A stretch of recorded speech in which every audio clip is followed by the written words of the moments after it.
సమయంలో చాలా హెల్ప్ చేశారని మీరు 1, 2 ఇంటర్వ్యూల్లో అవును. అన్నారు. అంటే మిగతా అంటే హీరోలు ఎవరు రెస్పాండ్ అవ్వలేదు సార్? సుమన్ మంచివాడు అని అట్లా? ఓపెన్‌గా వచ్చింది వీళ్ళే అండి. హ్మ్. సుమన్ మాకు తెలుసు. మేము సుమన్‌తో చేసాం. సినిమాలు చేసాం. సుమన్ అలాంటి వాడు కాదు. ఆయన తలుచుకుంటే ఆయన రేంజే వేరే. ఓకే. ఆయన అలాంటి చీప్ ట్రిక్స్‌కి పోవాల్సిన అవసరం లేదు కూడా. పైగా మంచి డబ్బులు ఆయనకి సంపాదిస్తున్నాడు. ఇలాంటి చీప్ ట్రిక్స్ చేయాల్సింది కాదు. ఓహో! ఇది ఏదో ఒక కుట్ర. ఆయన టైం బాలేదు. ఆయన త్వరగా రావాలని చెప్పేసి నాకు స్టేట్మెంట్ ఇచ్చింది ఆన్ రికార్డ్ ఉంది. ఓకే. సుమలత అండ్ ఓహో! సుహాసిని. మిగతా వాళ్ళు మరి వాళ్ళందరూ అంటే భయపడిపోయి బిహైండ్ ద స్క్రీన్ చేశారో ఏమో నాకు తెలియదు.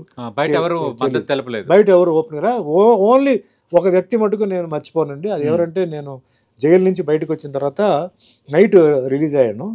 అక్టోబర్ 2, ఓహో! అక్టోబర్ 1 మరుసటి రోజు నేను మధురైకి వెళ్ళాలి. మార్నింగ్ వచ్చి మోహన్ బాబు గారు ఒక పూలదండ పెట్టుకొని గేట్ దగ్గర ఉంచున్నారు. గేట్ లాక్ చేసి పెట్టాం. ఓహో! ఎర్లీ మార్నింగ్ వచ్చారు 6:30కి. దండ పెట్టుకుని ఉంచున్నారు. మా మామగారు చెప్పారు. ఆవిడకి తెలియదు ఎవరేంటి అనేది. ఎవరో మోహన్ బాబు అంట హీరో అంట వచ్చినారంటే పిలవని చెప్తే పాపం వచ్చి పూలదండ వేసి బాబా ఆశీర్వాదాలు నీకు ఉంటాయి, మీ మదర్ కూడా బాబా డివోటీ, నేను కూడా డివోటీ, ఖచ్చితంగా మళ్ళీ నీకు అన్ని మామూలు అవుతాయి సుమన్, డోంట్ వరీ అని చెప్పి ధైర్యంగా వెళ్ళిన మనిషి అతనే.